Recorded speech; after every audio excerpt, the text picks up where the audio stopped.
And we're now at a stage where I feel like with Arsenal,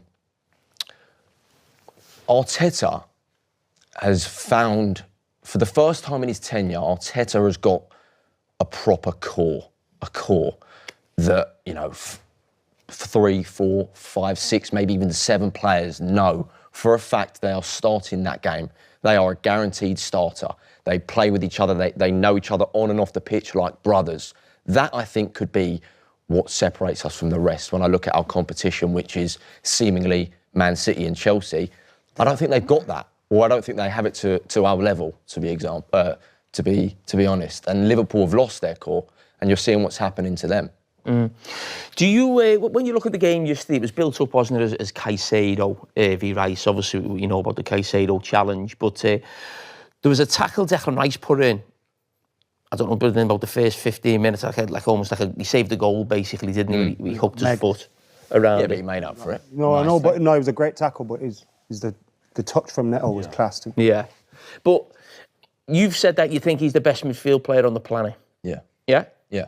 Go on, why? I think that he's showing levels right now. Look, last time I was sat here, Paul Scholes looked at me in the eye and he said that Tonali was a better footballer than Declan Rice. And I don't want to disrespect Tonali here. I think he's borderline or Paul Scholes. Or Paul Scholes. I think he's borderline world class, if not world class. But I was actually very happy when that aired because I think it sort of showed how overshadowed Declan Rice's brilliance is. What we're witnessing week in, week out from Declan Rice, I think it's freakish. You are getting a player that is guaranteed 90 minutes, 3 times a week from August to May, constantly running up and down the pitch. There isn't a single skill, attribute, nothing that he lacks, in my opinion. He's always good for a goal. He scans the game. His awareness is unbelievable. Tracking back, his decision-making, flawless. Our top assister in the league. Constantly... He takes corners, that's why. The best set piece specialist. Why is that a discredit to his game? You've riled yourself a bit, mate. Don't let him. No, I'm not going to let Don't let him. Look, the thing is with Luke, when you make a good point, he likes to try and banner it off. Okay. You know that Declan Rice is the best in the planet, but the thing is...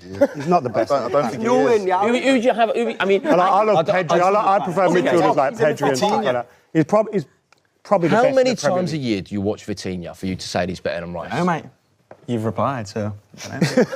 No, but I understand what you said about Declan Rice, right? He's amazing. He does things that catch the eye.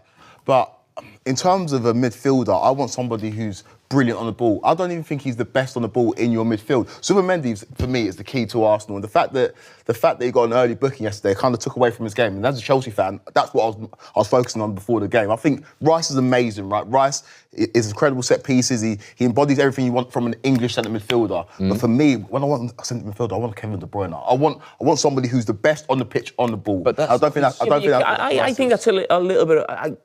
We can all like different midfielders, and when Adam said Pedri, that's, but I'm Vitinha, you just mentioned, but completely different players. So everyone's got their own strengths and weaknesses. But when you talk about Declan Rice, I've always said this, I feel like I'm watching Roy Keane, that type of player who can almost do everything. We sort of have midfield players now, don't we, where we say, OK, he's the deeper one, he's the creative one, or, you mentioned Zubimendi. OK, his job is to sort of, almost like what Busquets was, sit deep, get on the ball, get the team playing. So you like your midfielder like that. Somebody else likes a certain type of midfield player. But I think with Declan Rice, that's the best way I could describe him, where he feels like a Roy Keane to me, where he does all of those things, really. He just looks power. I never feel anyone can run past Declan Rice, even when someone tries to dribble past him. It's a bit like that when I used to watch Roy Keane. Stevie was like that. They had this power in this frame. He's the most unbelievable athlete, though. I feel like you don't... I think Declan Rice is fantastic. I'm just trying to throw out other midfielders. I don't think he's the best in the world. I think he's arguably the best in the Premier League. Would you take Jude over him, or... From an England I class Jude more as like a number 10, really. Okay. And that's the point. That's a really good point, because when we talk about midfield players, and we go to that debate, don't we, always, Gerrard, Lampard, Scholes, it's almost because we saw them as the goal-scoring ones. We see Keane and Vieira and Petit as almost like, they're just like centre midfield players. Do you understand what I mean? And there's like almost different midfield players now, because there's 3 players playing in there more often than not, isn't he? Is Declan Rice caught up in between being like... He's not an out-and-out attacking midfielder. He's not an out-and-out sitting. He's kind of just caught. I think he's whatever the he he wants to be, if I'm honest. He is our midfield. And people also underestimate the best ability being availability. Yes. He is always available. The past week we've just had, he played the whole game. Spurs, Bayern, Chelsea, didn't stop running end to end, creating chances. Good for a goal, like I said. We underestimate how important that is. And also, when we don't have the ball, he is our leader without the armband. He's the one communicating with every player. You stay here, you go there. He is our captain. And like you said, it's like a Roy Keane, but people don't like to admit that because it's today's day and age. Everyone likes to look back. But what we're witnessing right now from Declan Rice, I think is revolutionary. Oh, no. That's you've gone way too far. Revolutionary. He's on track for a Ballon d'Or. If we win the league, if we win the league and the World Cup, Declan Rice. That's a big if. That goes straight in the thumbnail. Arsenal favourites for the league. I understand what you're saying, World but Cup. Declan Rice. Revolutionary is ridiculous. Like Jamie played with Steven Gerrard. Like, I'm sorry, I love Declan not Rice. revolutionary. He couldn't lay Steven Gerrard's boots. And I think Declan Rice is amazing for today's day and age. He couldn't talk to Paul Scholes. He couldn't talk to Frank Lampard. He couldn't talk to any of those midfielders. I think the midfielders you've just mentioned there, they've all won big trophies. And I think they've all been Player of the Year. So I think Kevin De Bruyne's been perfect Player of the Year. Stevie has, I think Roy Keane has. I think if Declan Rice goes on to win those trophies, what you're saying there, I'm not quite sure about the Ballon d'Or, but I could see, if Arsenal win the league this year, I think Declan Rice would probably be seen as the guy who's not won them the league, but I would imagine he would get Player of the Year, I would say, Declan Rice. So then that does put him in that conversation with those midfield players. And I do believe Arsenal probably will win the league and Declan will get that trophy. But you've just mentioned before, Matt, about Arsenal have only lost one game this season, so they've had a brilliant season. Everyone thinks they're not head and shoulders above everybody else, but a level above this season, certainly with the squad as well. Does it worry you that you've had such a great start that you're not almost further ahead and there's still an awful long way to go? Does that sort of worry you and nag you at the back of your mind? Because I don't think City, Liverpool or Chelsea have been that consistent. They've all dropped points and lost really poor games where you wouldn't expect them to. So is there almost that nagging doubt that you wish you had another sort of 4 or 5 points further forward?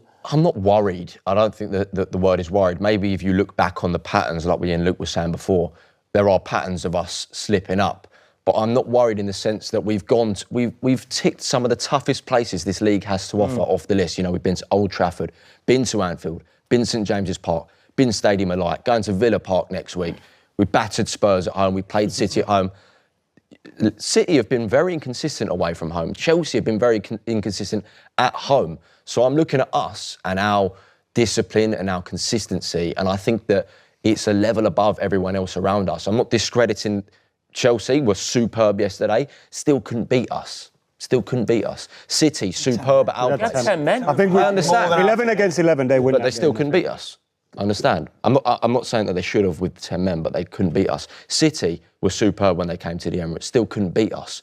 And it's also, I'm sure we might come onto it in a little bit. It's also the depth is just unbelievable. I know yesterday didn't go as planned. We weren't. It was probably our worst performance of the season, but we didn't have our main centre-backs, both of them missing, and we've got Nketiah and Mosquera playing together for the first time in the league. I said to Luke beforehand, what happens if your two centre-backs get injured? Who have you got to come in? Ake and Stones. Would you back them to go to Stamford Bridge and take 3 points? Probably not. You didn't take 3 points. No, I understand.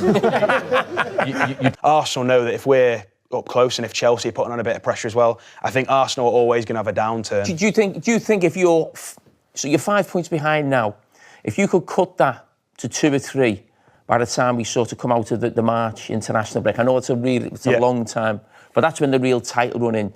Do you think they'd bottle it? Yeah, well, I mean, if it was 2 or 3, they'd still have to come to the Etihad in April. I can't remember the last time they won at the Etihad in a meaningful game. I think what's really interesting though this season is that City fans almost feel like they are relying on Arsenal to drop rather than actually pointing towards this team is good enough to just keep doing what we're doing and eventually overtake them. I think that even when you were behind us in that season that you mentioned, you were sort of saying, this team is so good, we will eventually catch up. Yeah, but what you got to remember is that the reason we're looking at Arsenal games where they drop points is because we're not winning the points ourselves. And you have dropped a few points, we've dropped a few points. But I think back to that treble year, like I said, you had 50 points that season. I remember on New Year's Eve, we played Everton at home, which was a poor Everton side, by the way, and we drew that game 1-1. And I was thinking, we're 8 points off them, heading into the new year. Arsenal stomping everyone, and look what happened there. We've got a completely different squad, though. Look, you can't keep looking back on years. This is a different Arsenal team, different Arsenal squad.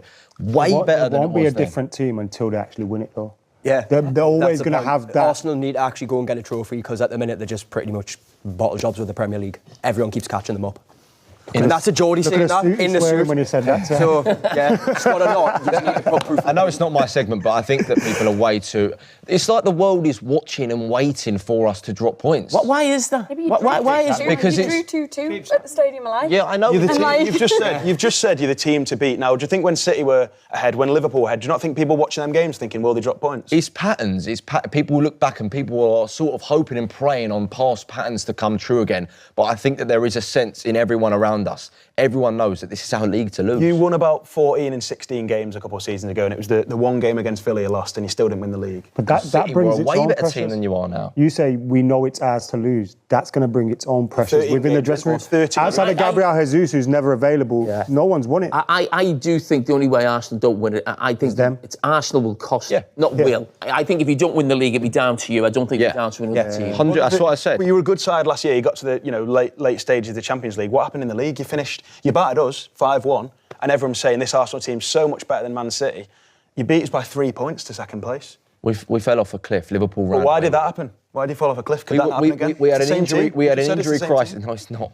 Look at How many players different is it? Yes, plenty of players back fit. And by the way, we've also had an injury crisis this season, but it's sort of been overlooked because of the depth and cover that we have. You've got to be fair. Like this season, Arsenal they've not blinked and they've missed Saliba through time, Gabriel, Odegaard, Saka. We've got our Havertz, best players. Jesus. to play like a kick. Yeah, Odegaard. that's true, but they're still top of the league. I think the reason why Arsenal get a lot of flack is because I don't think we've seen it in the Premier League before a team finished second 3 years in a row. You have. It was Arsenal.